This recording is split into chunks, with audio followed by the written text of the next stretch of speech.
All right, let's go ahead and get this show on the road. Um, Good afternoon, everyone. It is your favorite Miata enthusiast, Nyazda here. We're gonna do a few. We're gonna react to a few recent Miata videos that were posted within the past 48 hours. I've got 3 of them, so that way I don't take too much of your time. Um, the only thing I'll point out is that the weather's been bad here today, and we actually just lost. We lost power for like a brief second about an hour ago, and we lost internet because of that. But it's back on now. But in case there's an interruption, that will be the likely reason. I just wanted to let y'all know that. So without further ado, let's go ahead and get started.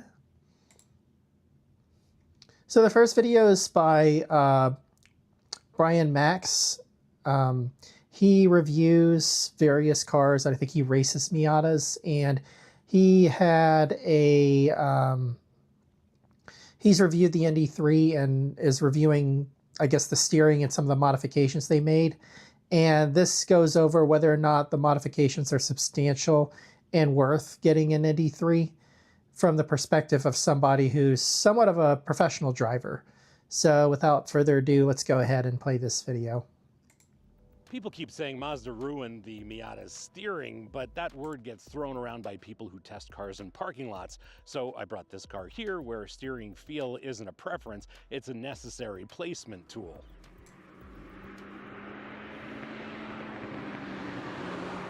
I'm your host, Brian Max, and on this channel you get reviews for drivers from drivers. And on roads like this, the steering has questions that the drivetrain has to answer. The internet files a complaint either way. We are here for the transcript.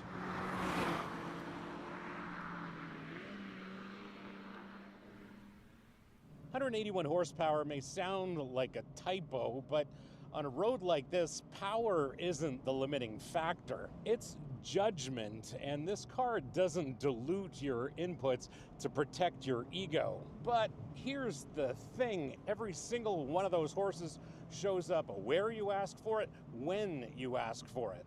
There's no turbo lag, no torque management, no electronic middleman getting in between your throttle inputs and the power getting to those rear tires. And on a road like this, that's worth more than an extra 200 horsepower you couldn't use. Mazda's 2-liter doesn't make any exciting noises, doesn't burble, doesn't crackle, doesn't do anything that would sound good in a marketing video. What it does do is rev, and above 5,000 RPM, it acts like an engine that remembers what carburetors used to be. And we know Mazda's engineers carefully calibrated the sound of this engine, but I think they understand that character isn't defined by volume, it's defined by willingness. It's not loud, it's not dramatic, it's just committed.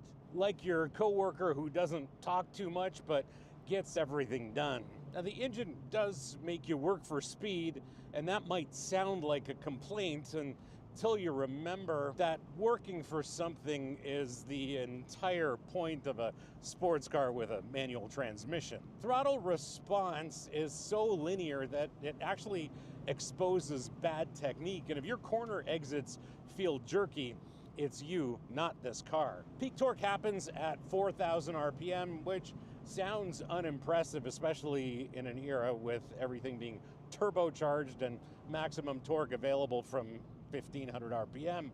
But here's the thing, on a road like this, 4,000 RPM is where you actually live. Mazda did the math. The effective.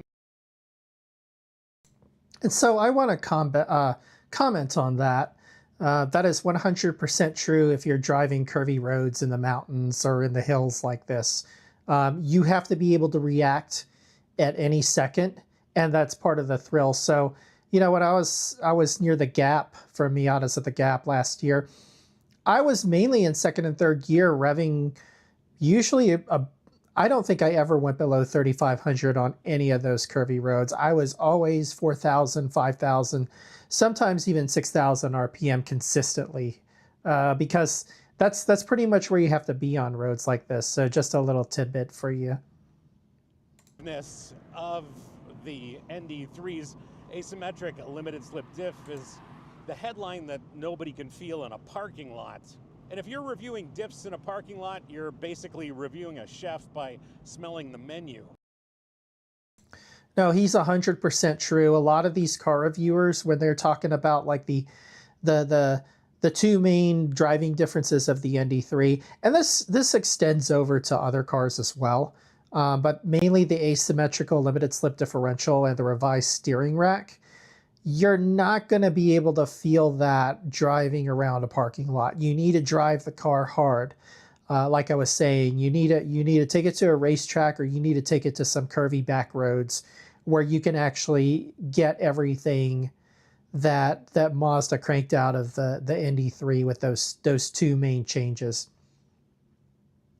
Stronger lock on decel, lighter lock on acceleration. Mazda's essentially tuned this diff to match a trail braking technique, and it works. Lift off the throttle mid-corner and it just tightens your line. When you get back on the power, it plants the rear firmly and you track out of the corner perfectly without pushing wide.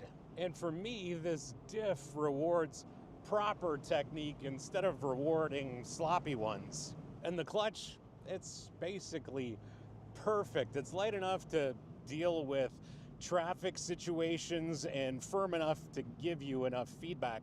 Mazda threaded the needle perfectly here. Subscribers get notified when new episodes drop on this channel. Non-subscribers hope the algorithm will show it to them eventually, and if you want to see when new episodes drop on this channel, well, that's what the subscribe button does.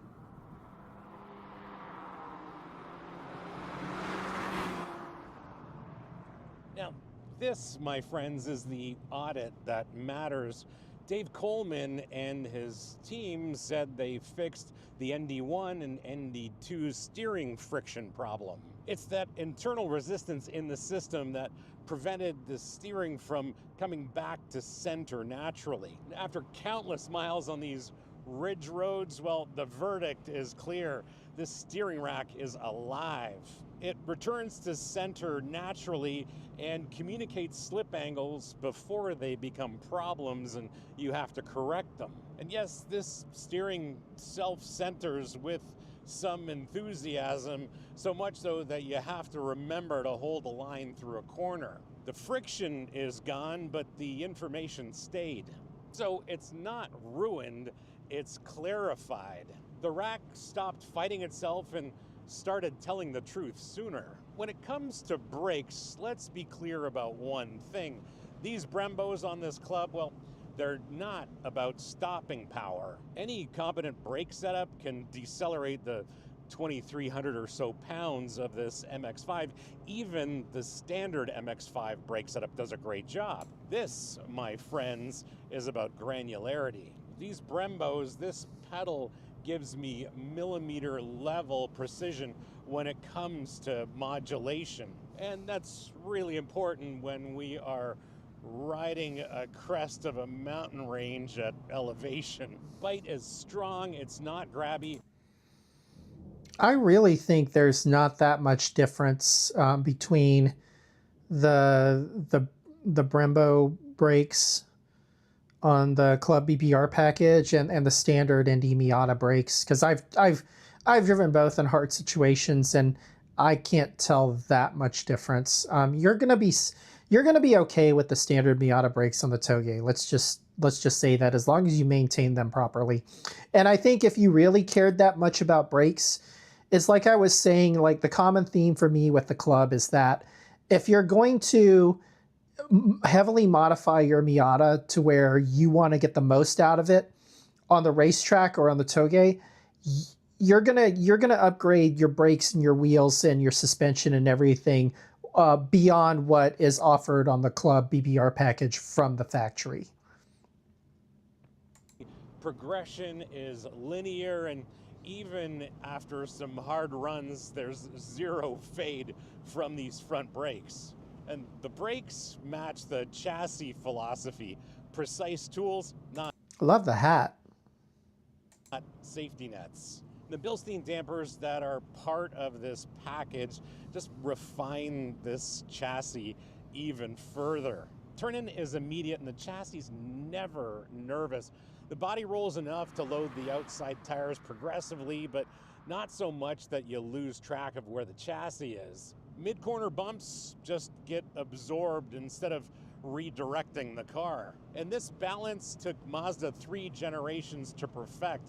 It's confidence that doesn't cost you any control. And let's be honest, with this short wheelbase, the reality is you're not buying an MX-5 to be a boulevard cruiser. But here's what the Bilsteins get right.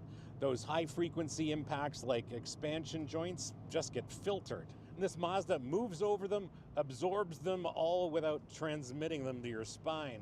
Only the big stuff, the genuine road information, makes it through.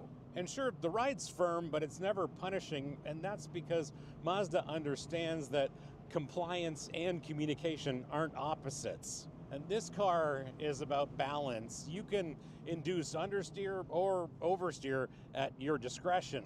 It's progressive, not binary, and you can explore this car's limits in 1-degree increments instead of wondering whether you got your line right. If you want to support the channel beyond just watching, well, the merch store is open, and your support there means more time for us to produce fantastic episodes like this and less time worrying about manufacturer blacklists. And of course, don't forget, you can get your Save the Manuals merch there.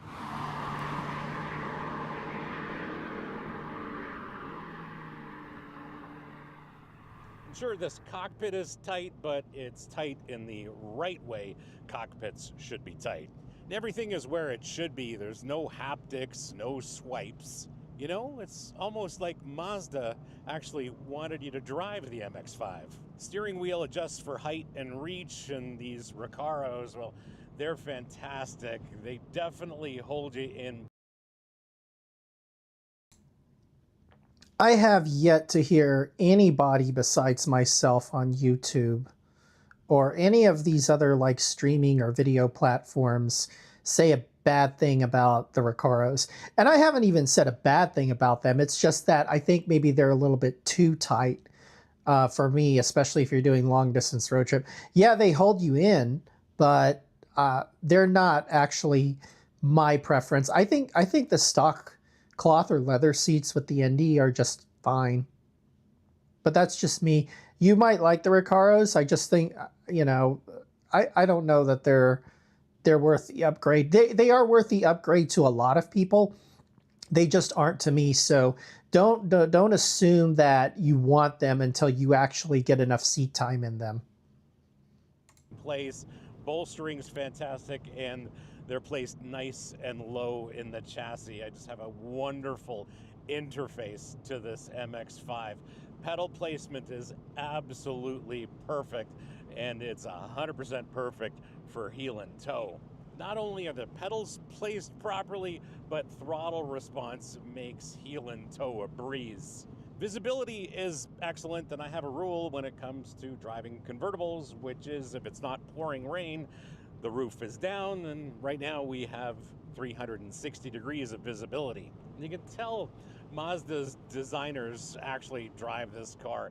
It is a driver's car after all, and who doesn't want rotary dials for their climate controls? It's absolutely perfect here. So when he said rotary, I thought he was going to say rotary engine. Oh, quit teasing us with that RX-9 concept or whatever it is. Easy to adjust. And sure, in this era of modern automobiles, it seems strange to celebrate that there are no capacitive touch surfaces, no gesture controls, only honest, straightforward interfaces. When it comes to cargo, you know the deal. There's a glove box here. There's a couple of cup holders you can stick in various places inside this cabin. And right now the trunk has absorbed my camera bag and my backpack and a few other things. And That's really all you need to take with you when you're driving an MX-5. The like button tells YouTube to share this episode with more people like you who are interested in an episode like this. And if this video gave you more information than a brochure or a press release, well, that's the entire ask.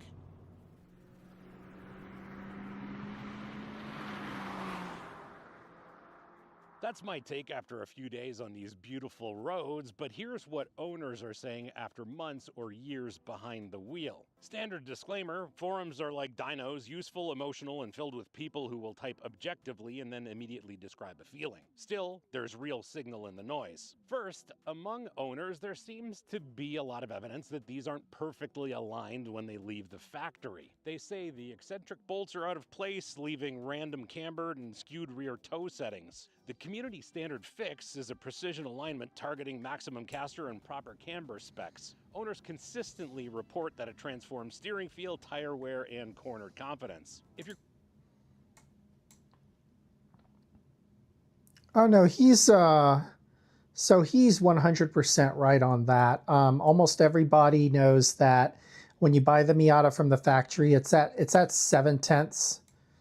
It's which he says later in this video, and to ring it out to 9 or 10/10, you basically got to, do some modifications. The standard thing to do with alignment, like he said, is what he said. I just tell the person who does my alignment, just do the flying Miata specs, because that gives enough, I think, toe in on the front wheels that you actually get more responsive steering as a result, and it gets you halfway back from electronic to hydraulic steering. If you're going to buy one of these, consider getting your alignment checked before you form any opinions about the chassis. Second, owners treat the stock suspension as a starting point, not as a finished product. The phrase that keeps appearing is that the setup is for 7/10 driving. But remember, body roll is deliberate. Mazda tuned it softly for accessibility. Most enthusiast owners plan suspension modifications before they take delivery. As a racer, I disagree. You may want to consider mastering driving first because it's much easier and much more effective to fix the nut behind the wheel. Third, the asymmetric limited slip diff divides the owner community. Owners who came from ND2s describe the rear as more planted on corner entry. The diff actively fights rotation when you lift. For track drivers, I've never heard of that. Not saying it isn't true, but I haven't heard of that. and newer owners, that's confidence. For the Toge crowd who love the ND2's willingness to swing the tail on throttle lift, it's been called a sterilization of the car's personality. Again, as a racer, I disagree. Racers' job is to adapt and use the tools that they've been given to their maximum effectiveness. Fourth, owners seem to think that this paint is much like tissue paper. They say PPF isn't optional if you drive behind any vehicle with tires. This Soul Crystal Red paint is gorgeous, but it collects rock chips like it's trying to build a scrapbook. So that part is true. I really don't give that much of a damn about paint because I hear this complaint most often from people who own this color of the Miata. I think it's because it's like a 4-stage paint process for this, where most of the others I think are 2 or 3-stage. Mine's Eternal Blue Mica, which is that kind of light blue that they did from 2018 to 2020. And yeah, I got rock chips on the front of my car simply because I've daily driven it for about 4 years now. And I'm not that picky about that. But if you're treating it like it's your forever car, I can understand wanting to get PPF. But I don't think it's. He says it's not optional, you should get it, which implies you should get it, but I think it is optional. If you're going to drive your car to 150,000 miles, nobody who buys a used car at 150,000 miles is going to care about a few paint chips. Let's just say that. Bottom line from owners, despite these minor complaints, the hardware is sorted. The question is whether you're willing to use it. If you own one of these or have some quality seat time behind the wheel of one of these, let me know in the comments what I got right and what I got wrong, because owner experiences are much more insightful than anything I can learn in a week-long press loan, and I always read those comments. He's smart for that.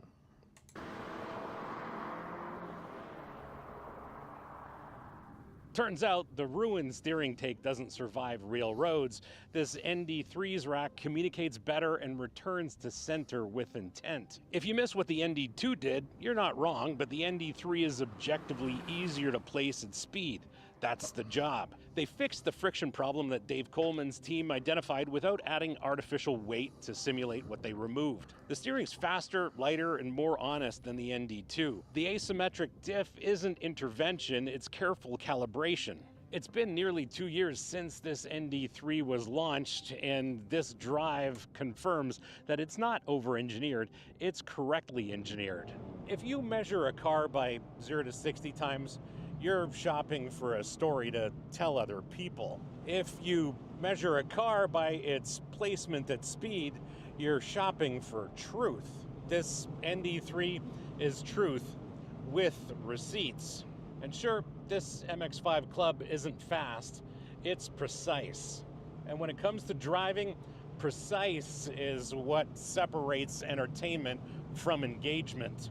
This is a car for people who understand driving skill is something you develop, not something you buy with option packages. That's the Mazda MX-5 Miata ND3 Club. Subscribe if you enjoyed this, don't if you don't. Comments are open if you... Yada, yada, yada.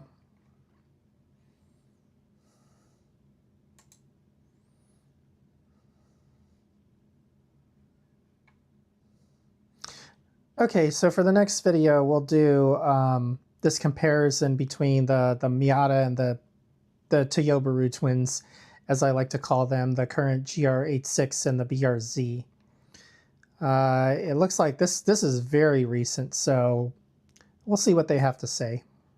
We come to bury the Miata or to praise it? Well, we are at Circuit Florida. We're going to find out if the Miata is still the answer on track. So we've been living with the ND Mazda Miata, or Mazda MX-5 as they officially call it, but we all know it's the Miata, for over a decade now. 2015 was the year that they dropped this baby on us.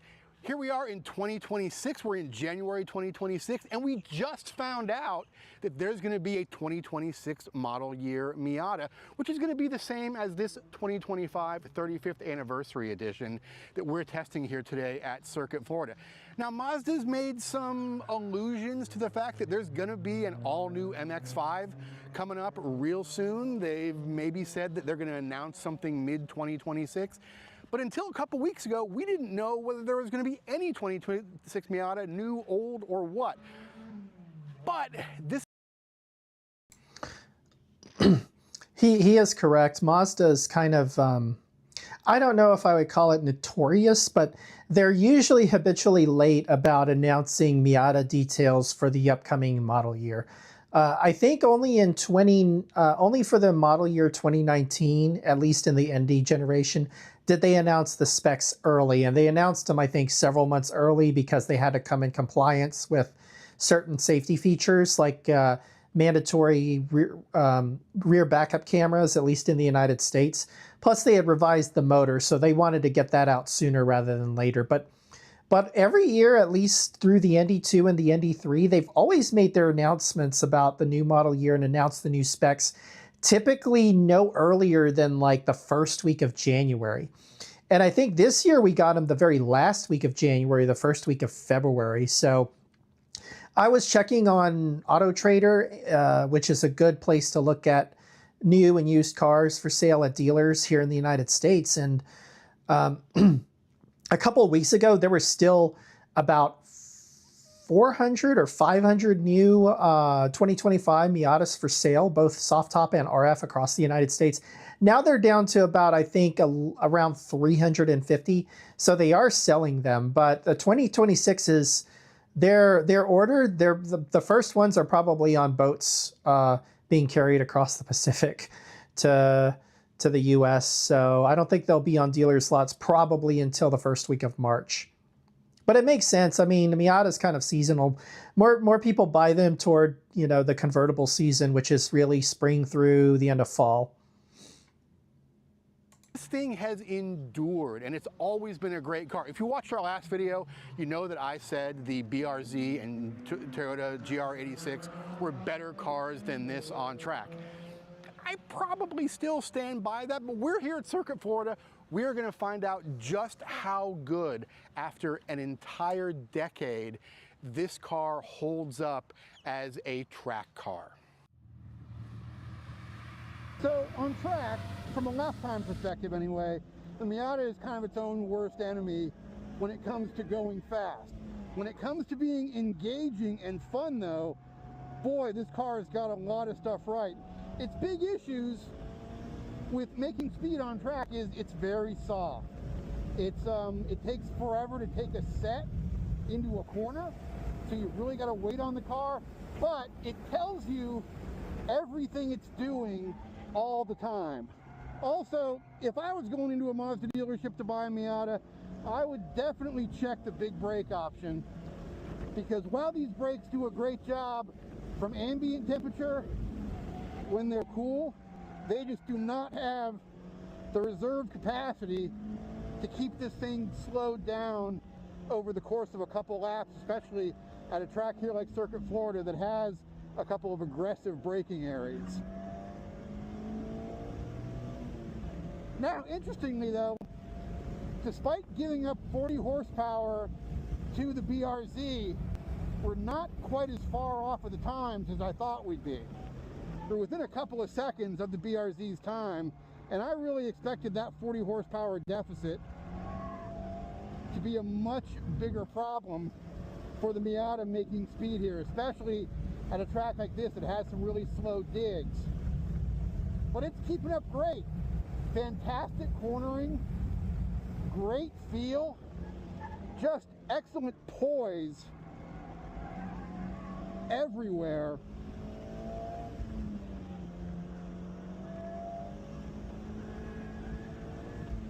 Just kind of slowed down by the fact that it doesn't have very aggressive tires, and as you can probably see, boy, this thing really leans over in the corners. So it just takes a long time to get settled and really get into a cornering mode. I mean, look, there's a reason that this car has been one of, if not the most popular car in amateur motorsports since it came out in 2015. And that's because it's really good. Now, as it comes out of the showroom, yeah, it needs a little bit of work, but as a blank slate to paint upon all of your motorsport desires, what a fantastic automobile. That's the common theme. You're getting it 7/10 from the factory, and if you want it 9/10 or 10/10, you got to do some stuff yourself, which I think almost every enthusiast Miata owner does. I mean, I've done it. I've got aftermarket suspension components on my car, so. Very drivable, very friendly, very approachable limits. Unfortunately, in stock condition, very low limits. But, you know, that can be fixed with a quick call to Tire Rack, with a quick call to a couple aftermarket suspension companies,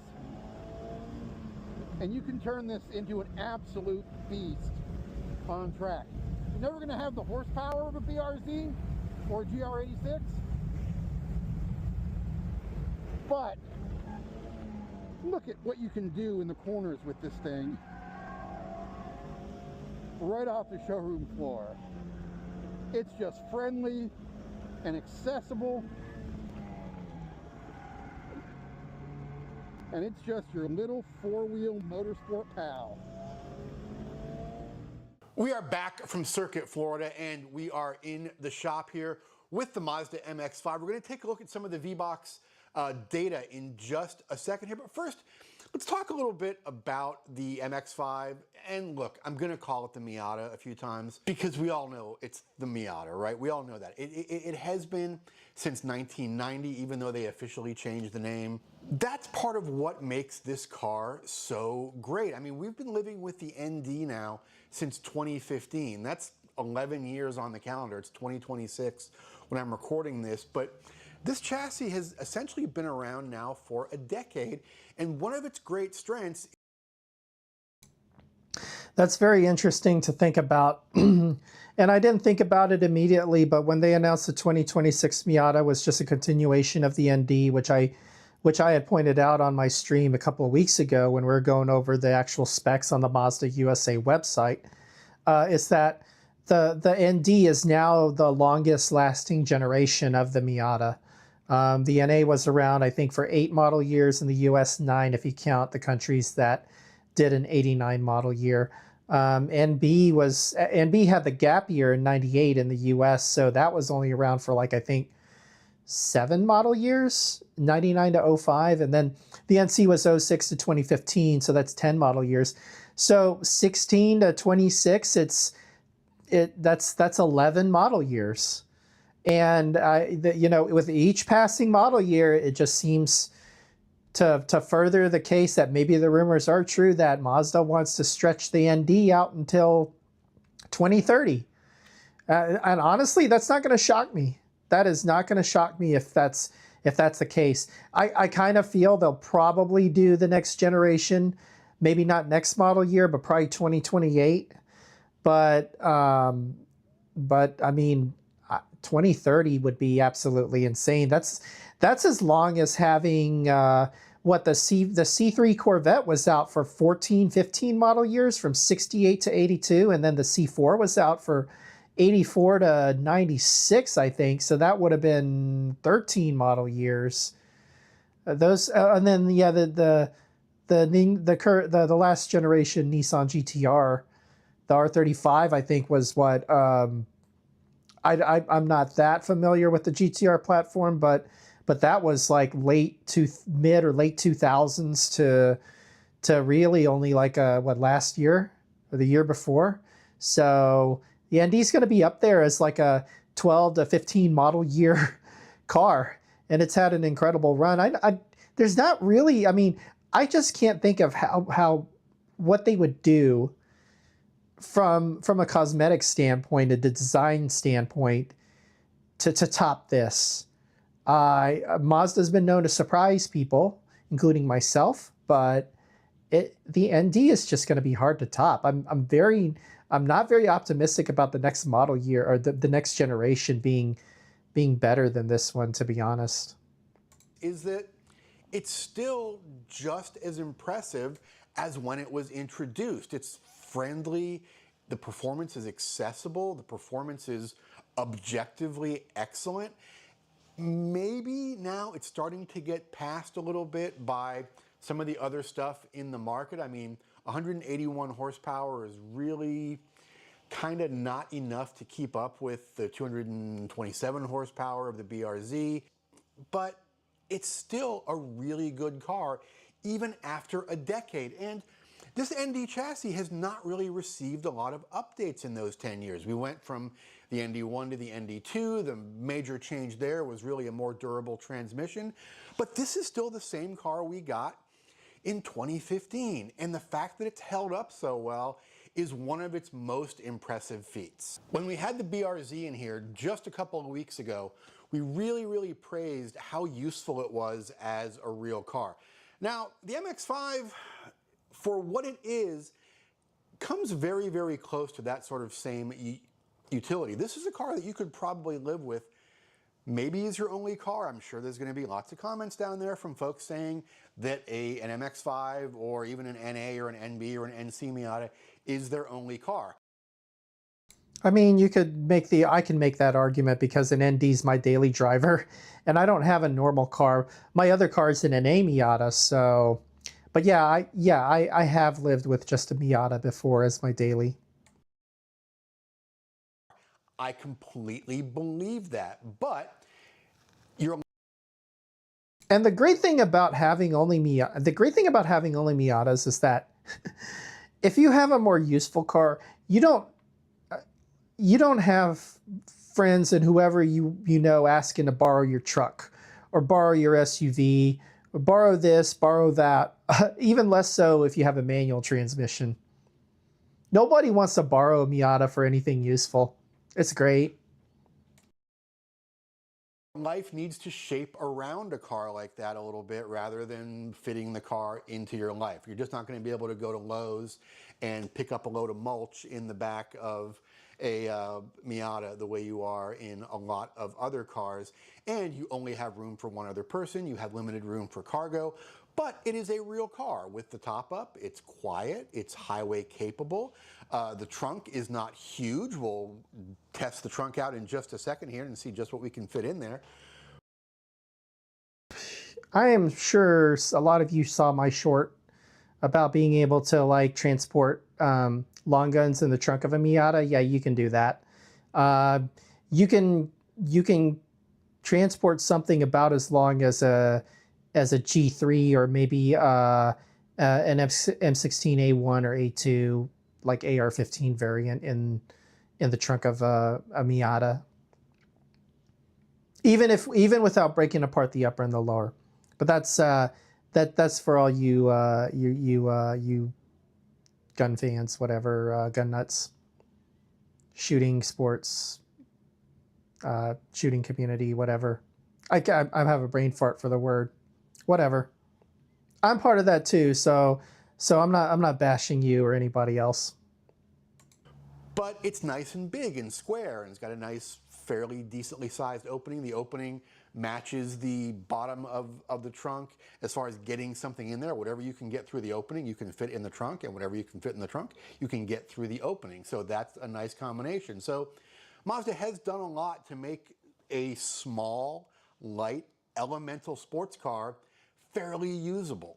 If you'll recall, during our test of the Subaru BRZ recently, we got 3 giant milk crates in the trunk of that bad boy. So, trying to do the same test with the MX-5 here, and let's see what fits in there. Well, here is one giant milk crate, which barely sneaks through the opening, and it just happens to be full of fantastic Grassroots Motorsports merchandise that you can get by going to grassrootsmotorsports.com and then clicking on store. If you want back here, but I get it. I mean, this is a tiny little roadster. It's probably the smallest car we've had on this lift so far.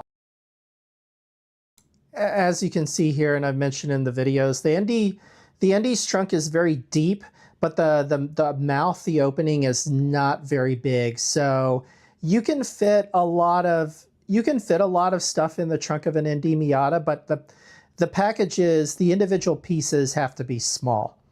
You can actually fit a whole suitcase or golf clubs in an NA or NB's trunk because they're not deep, but the opening is very wide. And I find this actually more useful because, like I said, you can fit most full length like rifles and shotguns in the back of an ND Miata. But I mean, not that I advocate doing it unless your state allows it or doesn't prohibit it. You could also carry those and have those ride, no pun intended, shotgun in the front of your Miata. Look up your state laws before you do that, though. I don't want anybody getting in trouble over that. During these track tests, and to its credit, this is a nice big square trunk with a deep well in the center and some pretty usable volume, but the overall volume is a little on the small side. But a lot of that volume is taken up because you have this, you have access to the entire sky during the driving experience, and that's something you definitely don't get in a BRZ or a GR86. So if this version of the Miata really has a downside, it's right here. And to be honest, it's not entirely fair to criticize it for these tiny 11-inch brakes because you can get a nice set of Brembos with the club package or as a line item option. This does have the nice Bilstein shocks, but these brakes really, really let it down. Between the small rotors, these little single piston calipers, not a lot. If you want to upgrade the brakes, and this is the first time I've ever heard somebody on YouTube complain about the brakes, just get a big brake kit, or I mean, get bigger rotors. Just do a full job. I mean, I had a friend who did. I mean, go all out. Get bigger wheels. Get bigger rotors. I'd say even do a 5-lug conversion if you want to do that. I have a friend who did that on his FC RX-7. He went from 4-lug to 5-lug. and that increased his options tremendously on what wheels and what brakes he could use. So I'm one of those people. If you're gonna mess with anything here, just go all out and spend some worthwhile money on that. But I think for most people, even if you're on the racetrack doing just autocross, or you're doing like, you know, the toge or whatever, like this is fine. A lot of pad area there. We really experienced a lot of fade just after a couple laps at Circuit Florida. Now, while they work, while the temperature is good, fantastic bite, nice modulation, nice ability to sort of balance the chassis, but things happen very, very slow in this chassis anyway. So you really kind of need those brakes to get the car turned, to get it to help settle, and to manage the weight in the corners. All right, so not going to screw around anymore. Let's see what you guys came here to see, which is how it compares to the BRZ TS that we tested just a couple of weeks ago. If you want to go see that video, we'll throw a link somewhere around here or in the description or up here on top or somewhere, and you can go see the entire track test at Circuit Florida from that BRZ TS. But here's the data, and right off we can see that there is a lap time discrepancy of close to 3 seconds, 2.8 seconds.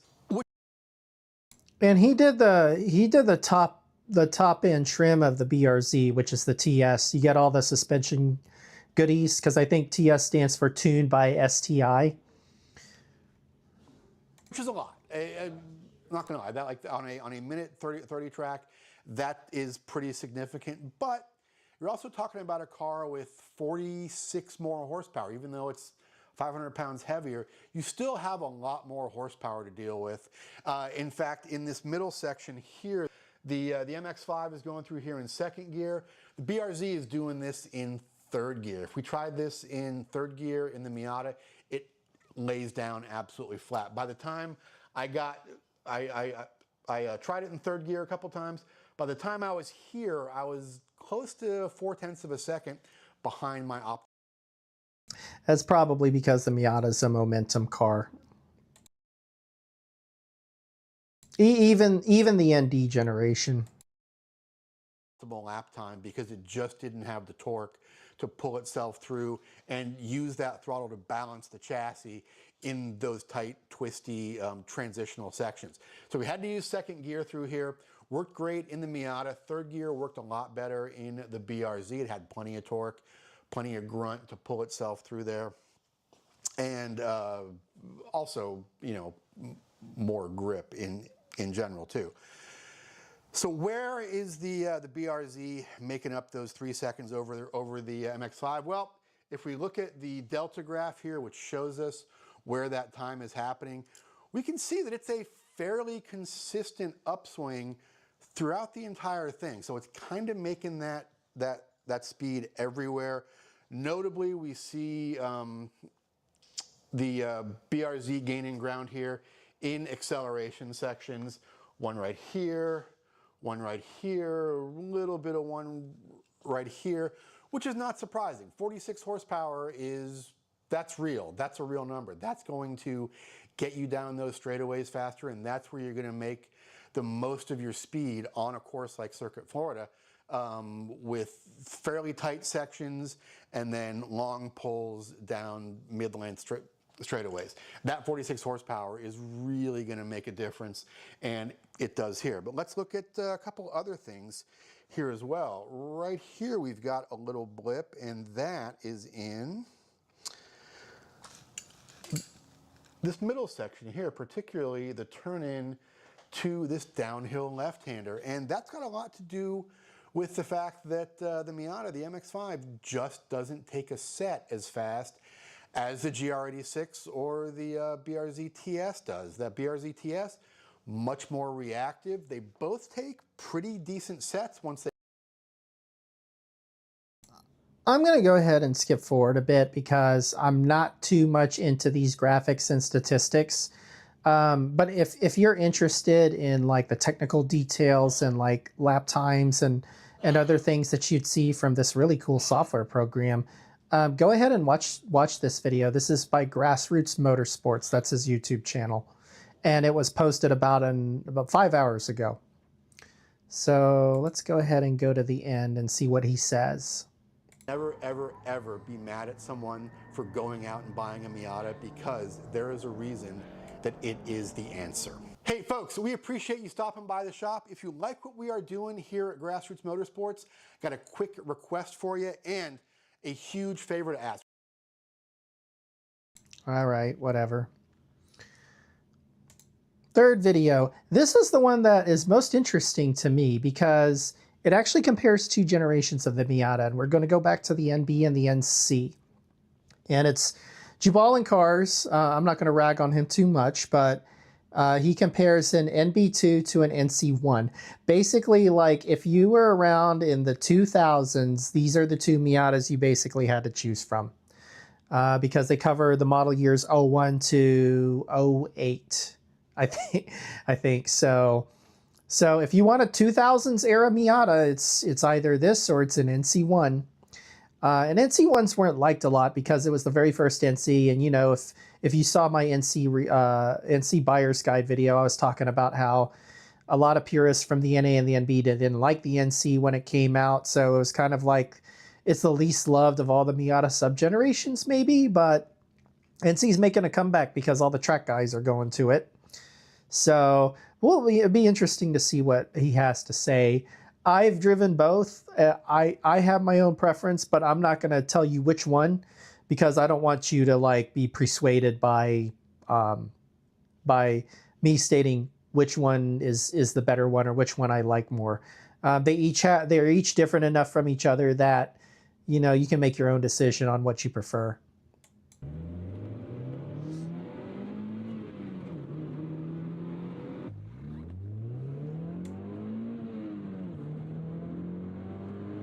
Let's say you have about $10,000. Are you better off going with a 2003 NB2 Mazda Miata or... And that's the sad thing I mentioned in previous videos is that we're at, for at least for NA Miatas, but I guess NBs as well, if you want a good, clean running and driving Miata that's got barely 100,000 miles or under 100,000 miles, we're now there. It's 10,000 if you want one. Or a 2006 NC1. Now, this NC1 a little bit, you know, higher mileage, not the best condition, probably more like 7 to 8K. This NB2 is pretty mint, much lower mileage, a little bit more than 10K, but depending on the example, you're going to find these at pretty comparable prices. I'd also argue these are the two least favorite Mazda Miatas out of the four generations. The NA, of course, the pop-up headlights, which this NB is very heavily based on. The NC was a complete redesign from the ground up, didn't really share any parts with the NB or the NA that came before it. That's the largest Miata, the heaviest Miata. It's considered the boat, if you will. But I would argue, despite their reputation, they're both Miatas at the end of the day. They're both going to be a lot of fun behind the wheel. But which one is worth your $10,000? He's right. Everybody wants the NA and the ND. This 2003 NB2 Miata is powered by a 1.8-liter naturally aspirated inline-4 dual overhead cam, making 142 horsepower, 125 pound-feet of torque with a 7,200 RPM redline. This is a notable bump over the 1.6-liter that was in the NA Miata. And keep in mind that also with the NB2, we finally get variable valve timing. We're weighing in right around 2,400 pounds, double wishbone both front and rear with hydraulic steering. And in terms of mods here, we have Bilstein. Something I want to point out a lot of people don't know is the NB is closer in weight to the NC than it is to the ND or the NA. The NB, I mean, is pretty heavy. It's for the amount of surface area and the wheelbase, the NB's almost a pig. And the Mazda Speed's the heaviest Miata from the factory. It's heavier than any NC. Coilovers with a 550 front and 350 rear spring rates, front sway bar, and Super Miata end links. And this is the original paint. Love these Graham light silver wheels. Sharp looking car. You have these taillight covers that are also OEM from factory. It's a really beautiful spec, and I don't like the taillight covers, sorry. Styling, if I'm being honest, the NB is probably my least favorite. They took the NA and they actually wanted to make it less feminine. So they tried to make it slightly more masculine, or at least in that direction. So they want to make it... Yeah, they made it more masculine by giving it more curves. How the fuck does that work? It feel a little bit more athletic, a little bit more like a sculpted athletic body. That's why you have more of these curves. Of course, we lose the pop-up headlights with pedestrian safety regulations and such.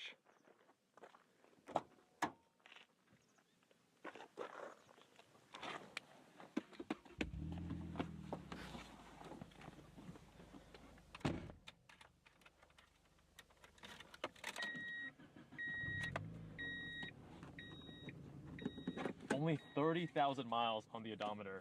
Beautiful cream gauges here. And even the fonts, like this is peak gauges from the era. I love it. Sitting quite high. I'm sitting in 6'1".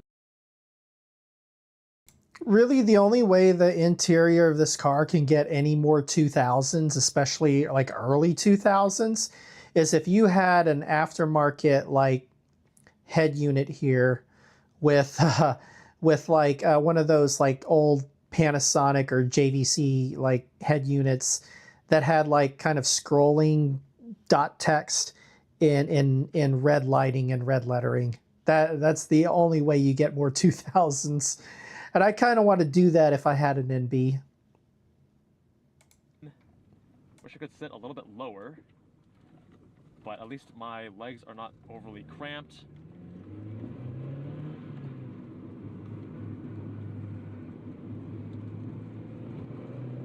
Yup, feels very similar to an NA. First time I drove an NB was actually at Miata Land in Italy. You can find that video linked below. I want to go there someday. Very much the essence of what...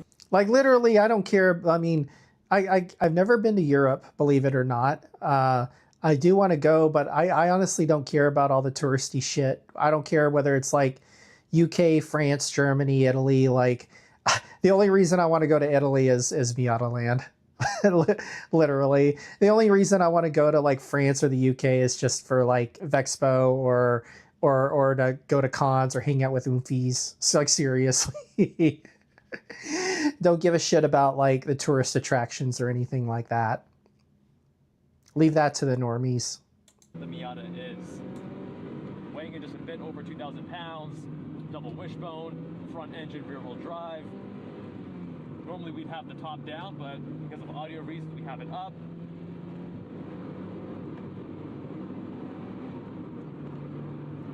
And my God, this shifter, even for something that is 2 decades old, I'm always impressed by Miata shifters. That's very true. Did you notice that his this air freshener up here looks like it's a snail? It's like a turbo, but he's not driving a Mazda speed unless a turbo was put in aftermarket, maybe? We have a lighter flywheel here as well.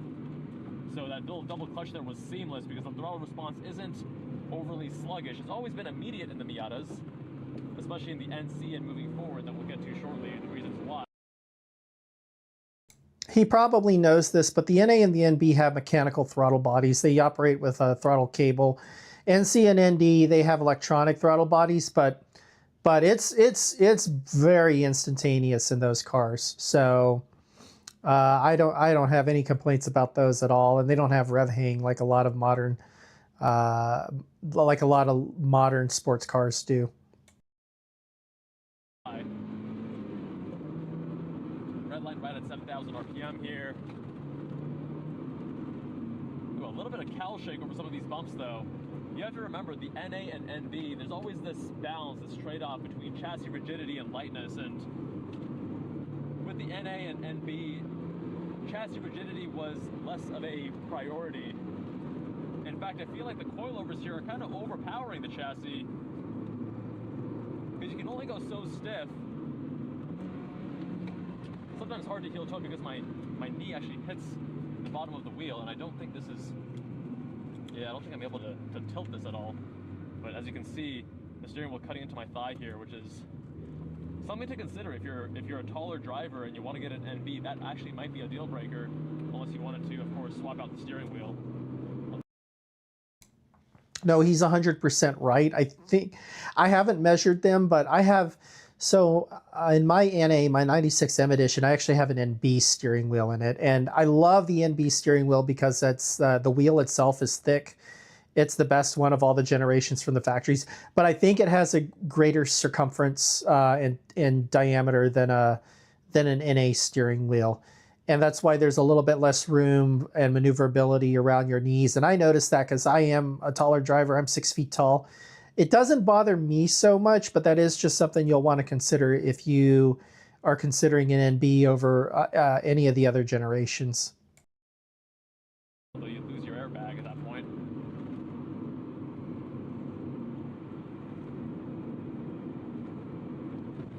Oh yeah, quite a bit of cowl shake right there. But I love that we have hydraulic steering, true belt-driven hydraulic steering, meaning that from the engine there's a belt powering the pump, which powers this hydraulic steering rack. But let's first give you a pull.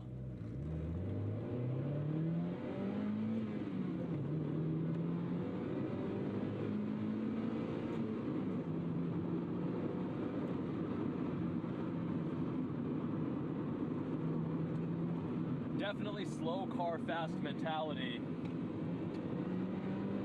Even though my leg is too long, I'm too big for this car, I love the fact that in the Miata they still paid so much time and attention and care towards getting the inputs calibrated right, so that the pedal box, you can still heel toe without issue just based on how deep the brake pedal and throttle are, like, and the spacing between them laterally. The gear shift has no ambiguity. It's so tight and mechanical. Nice shorter throws as well. The steering hydraulic, faster ratio than in the NA. In the NA, you feel like sometimes you have to really give it way too much angle to get this car changing direction. Whereas here, the faster steering ratio modernizes the vehicle a little bit. Oh yeah, this, I do feel like on a bumpy road, these coilovers are not, let's just say that the chassis needs more stiffening. I would do some chassis reinforcement. Yeah, quite a bit of cowl shake over these bumps.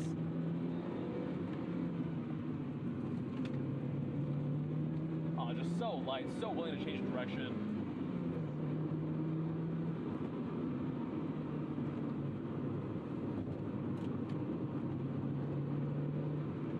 Getting a good amount of texture and that grain in the steering rack.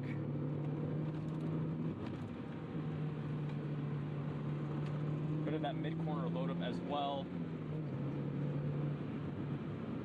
Not the sharpest steering rack though. And you gotta remember, with the NB, they hadn't quite refined and tuned the chassis in the same way that they did with the NC to give it a little bit more rigidity and reduce that slop.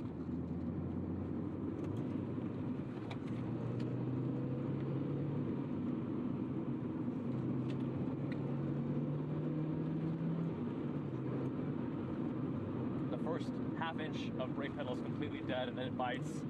After that, you get a nice linear response. Slightly on the softer side, though, if I'm being honest.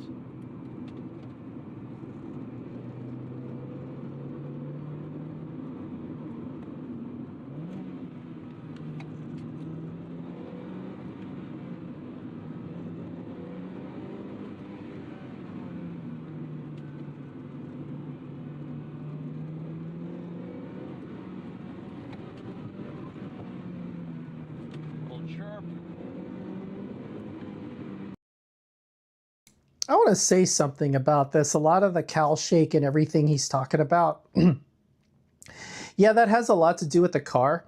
But I've seen him do video, and I've seen other YouTubers do videos on this road. This road is shit as far as like the quality goes. There's so much like, look at that. There's so much like whatever you call that, gravelation, or I don't even know if that's a word, of the asphalt surface here. And there's potholes and all kinds of stuff. I'm assuming this road's in California. They need to do a better job with a lot of these mountain roads. Like, you will not find a road in that condition in the Smokies or in the Gap in North Carolina or Tennessee or Georgia. The roads there are great. Yeah, as much as I'm enjoying this car, the cowl shake and the coilovers cars just overpowering the chassis is actually reducing your level of confidence in the car because it doesn't quite tell you what's happening at each corner. When you have a stiff chassis and the suspension does all the work, you can trust the signal. There isn't much noise. You know exactly what's happening at each corner. You can tell how hard you're pushing the car. But when the suspension is too stiff for a given chassis, then it's not acting in a predictable way. You start getting this flex, additional cowl shake. Even what's happening through the steering wheel is not as direct and as clean. There's now more noise there.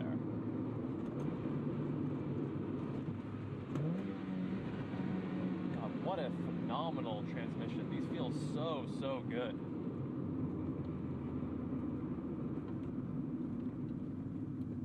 Well, let's give you one more pull.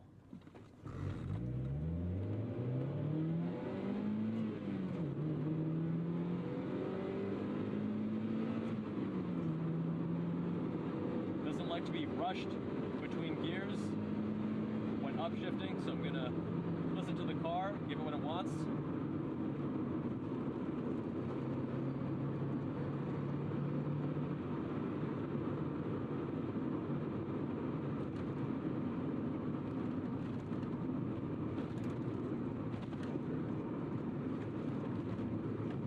Oh, a lot of bouncing there.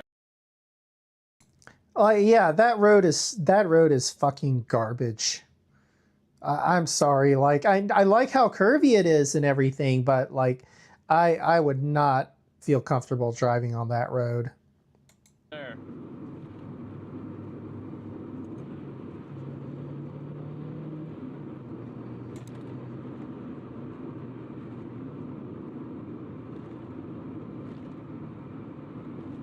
The NB, taking the chassis, the platform of the NA, adding a few modernizing touches, but still very similar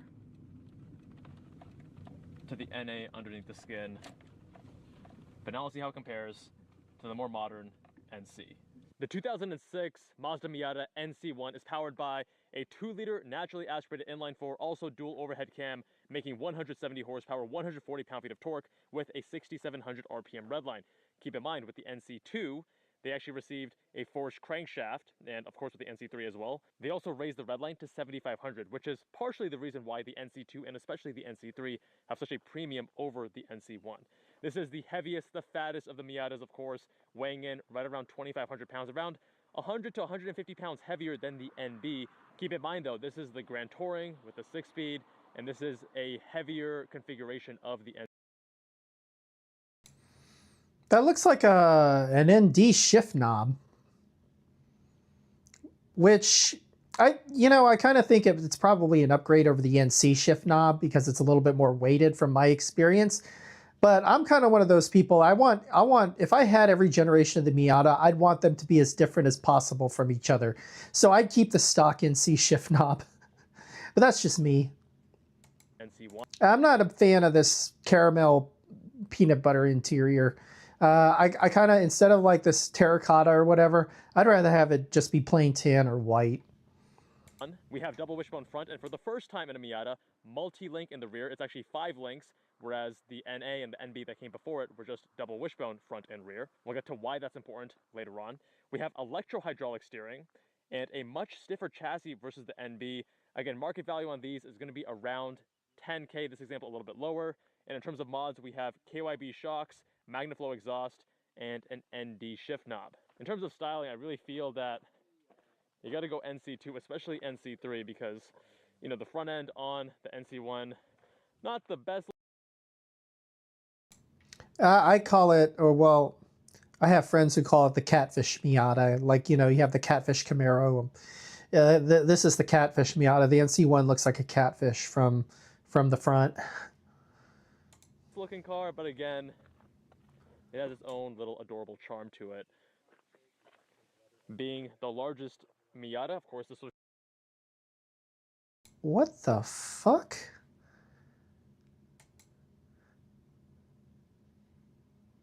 What the fuck is that? What the fuck is that?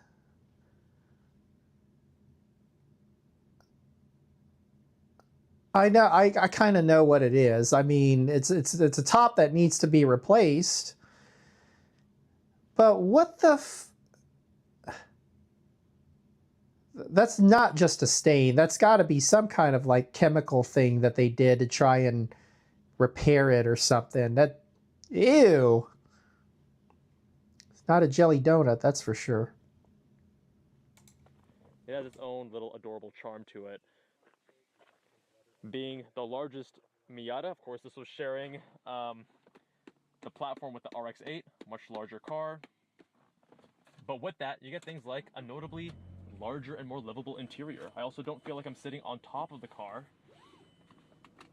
I'm much lower down, and finally we have some tilting to the wheel, no telescoping, but now, hopefully when I heel toe, I'm not gonna hit my leg on the bottom of the steering wheel.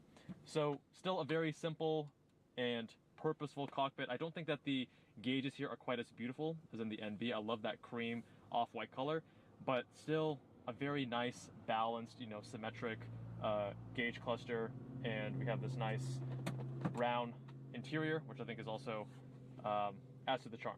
Now in that NB, I should mention, that was actually an automatic when the owner first got it, and then he swapped in the manual transmission, which could be why that manual feels so good and so tight. This manual here, even though we have the ND shift knob, it's definitely no ND transmission, and not quite as tight and notchy and satisfying as the NB, if I'm being honest, but it's still a great transmission, don't get me wrong. With the NC2, they also made some changes with the rod linkage from third to fourth, because that was actually a point of failure, especially when people were tracking these cars.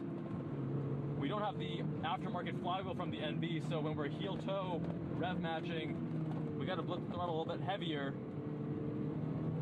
But wow, does this car feel like a big modernized Miata, more or less. I mean, it is so much more. This traction is getting quite intrusive. Let's turn that DSE off. It feels a bit more hefty, right? Which makes sense. It's a more substantial car, 100 to 150 pounds heavier than the NB, but it's so much more modern. The steering ratio here is faster still. We still have electro-hydraulic steering, which, it varies car by car, example by example, so you can't say that all NCs are going to have better or worse steering than all NBs, and same with even the NDs. I really think if you get an NC, there's no reason, unless you just can't find one, not to get the power retractable hardtop.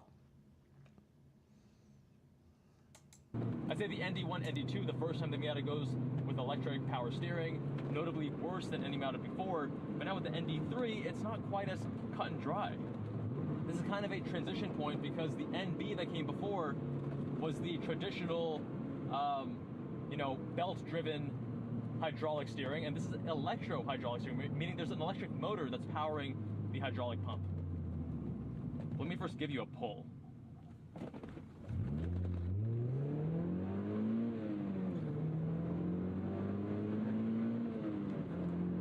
Yeah, that extra power is very welcome here. In the NB, you're really struggling. It's noticeable. You have a bit more balance with the power to weight. So going back to the steering, this was more of a transition point, and with a electro-hydraulic rack, you get the benefit of not having a hit on the fuel efficiency, right? Because it's not belt driven. And at this time, with the added regulations and all these things, larger, heavier Miata, they have to be mindful about eking out the extra, 1 mpg average that you get when you switch from hydraulic to electric power steering. But the electro-hydraulic could give you theoretically the best of both worlds, where you get the fuel efficiency and the savings of an electric system, but still having that feel and feedback of the hydraulic. That does make sense. I never actually thought about that. That's probably one of the reasons, besides direct injection, that the ND has incredible fuel efficiency compared to the other generations of the Miata. I think NA through NC, you get they're rated for, like, I want to say 29 on the highway. The ND is rated for 34 or 35, and you can squeeze 40 miles a gallon if you do it right. I do. Now there is a bit more filtering, and it's not quite as direct, again, theoretically, with a hydraulic system that is electrically powered versus belt driven. But in practice, I'd say this NC has a better steering rack than that NB.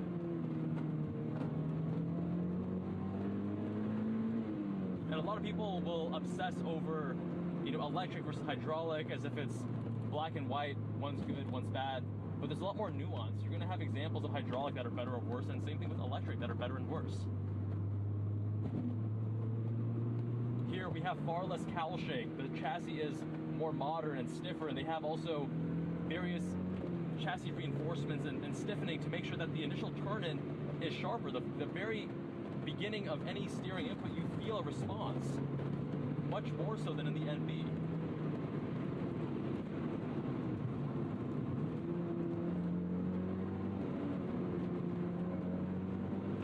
Now the rear can, at initial turn, it can feel a little bit, not quite unsettled, but a little bit over-eager. And the reason being, with this multi-link rear suspension setup, and with the larger chassis, the longer wheelbase, this being based off of an RX-8, they wanted to make it feel more responsive. So at turn-in, there's the compliance of a little bit of toe out from the bushings.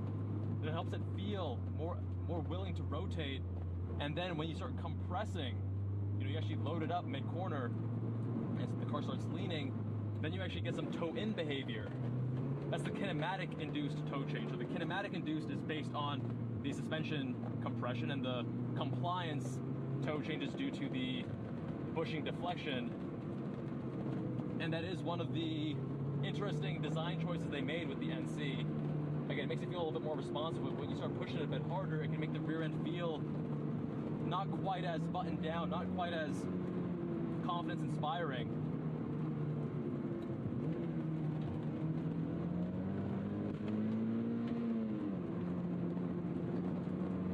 Now the chassis here is notably stiffer than the NB, but it's still not great. The Miata has never been all about chassis stiffness. It's been more about lightweight, because it's always a balance between the two. And let's give you one more pull.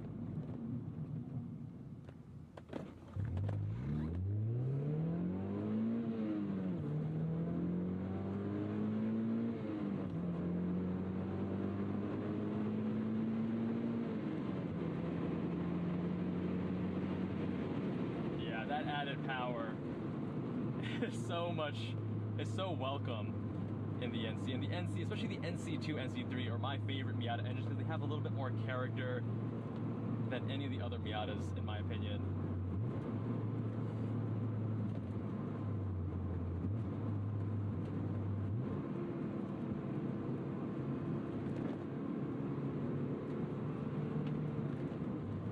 But overall, I feel like the NC is very much underrated. People like to poo-poo on it because it's the big, heavy, boaty Miata. It's still a Miata. It still weighs 2,500 pounds, which is a featherweight by modern standards. And compared to the NB, you modernize so much of the inputs. I mean, again, the steering, faster ratio, and there was so much cowl shake and so much corruption of the signal from what the steering rack is trying to tell you about the front wheels that you can't really push the NB as comfortably as you can with the NC. Now, again, the NC still has quite a bit of cowl shake, but not nearly as bad. And also because we have much stiffer coilovers there, it really overpowers the chassis and is, you know, exaggerates that difference even more so. Whereas with the NC, since we just have shocks here, it's much more compliant ride. And yeah, you know, there's still a bit of crashiness, not the most sophisticated suspension, but you don't feel like it's overpowering the chassis in the same way. Now, the actual steering feel itself, slightly heavier rack here, better precision. I talked about the 4 aspects of steering, right? So we have the steering ratio, how quick it is. This is definitely faster. The accuracy versus, and the opposite of accuracy is slop. And this one is a bit more accurate, a little less slop, more immediacy to the front end. We have the weighting, and this is a heavier weight. It feels a little bit more natural when you're pushing the car. The NB is a little bit too light. Although with the weighting, there almost feels like there's a little bit of like friction you have to overcome to initially turn the car, and then it gets a little bit, it requires slightly less force after that, if that makes sense. And then the final thing is feedback, both road texture as well as mid-corner load-up. The mid-corner load-up is a little bit more apparent in the NC, and the road texture is comparable. I'd give the edge to the NC as well. But keep in mind, with the NB, there's more of that cowl shake and the corruption to the signal. And I mean, that's just if you obsess over steering like I do. I think for most drivers, for most people who are looking for a Miata, that might be a little bit overkill there. but slight edge to the NC, I'd say, in terms of steering. You know, the more cars I drive, the more I feel like the aughts. Of course, both of these cars are from the aughts, 2003, 2006, but the NB was based on the NA, and, you know, that development was the 80s and 90s. I feel like cars from this era, from, you know, the 2000s, the early 2010s, they were some of my favorite driving experiences because you still had beautiful communication, great inputs, and generally lighter weight. The last era of analog cars, let's just say that. I think both these cars are fantastic, to be honest, and I'd love to have both of them, but what I'll say is I don't favor one over the other, I don't think. I love the NA and the ND, and those are the two generations I own. But here's what I would say. If I wanted the feel of the road and the feel of how the car drives, I'd take the NB over the NC. If I want to push the car as hard as it will go around corners or whatever and just drive the fuck out of it, I would get the NC. So to sum it up, the NB is, I think, to me, the NB is about the outputs to you as the driver. The NC is about you putting the inputs as the driver to the car. More visceral communication and experiences behind the wheel, and in modern day we're losing that a lot. Now, of course, the ND3, they did a great job of keeping the Miata still a Miata through and through, but looking back, I think sometimes we view older Miatas with rose-tinted glasses, and as much as I love and respect what the NB is, the NC was overall the least desirable generation, and then the NC1 less so than the NC2 or NC3, but I personally would pick an NC1 over an NB2 simply because it feels much more modern. I fit better in it. I think the inputs are a little bit more well calibrated and modernized. But my friends, let me know what you think with a comment down below. Big shout out to the owners for letting me review their car. Yeah, I completely agree. I think we look at older cars with rose-tinted glasses. I mean, he's 100% right. As a lot of people are like, well, you got to get an NA or NB if you want a real Miata, especially if NA, because, oh my God, woo, pop-ups, whatever. I've driven every generation of the Miata, and I've owned NAs and NDs. I'm just going to tell you, like, the ND is a better car in every way than the NA, and I don't give a fuck what you think. Any Miata owner who's driven multiple generations, like, they will tell you just how incredible of a car and a Miata the ND is. And if you want your car reviewed, visit us on jabalandcars.com. Fill out the form on the homepage. Much love, my friends, and I'll see you all in that next one.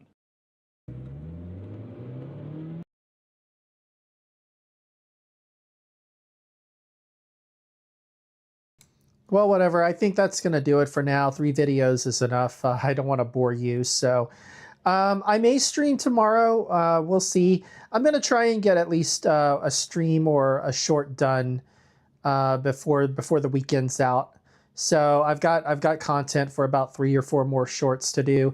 The last one, I was very proud of myself. I only took it took like 45 minutes to do everything. Shorts just take more time and effort because you have to shoot the footage, and a lot of for most of my shorts, the footage has just already been shot as I have the idea, and I already have the footage via my phone. I just have to transfer to my computer to actually like do all the work with OBS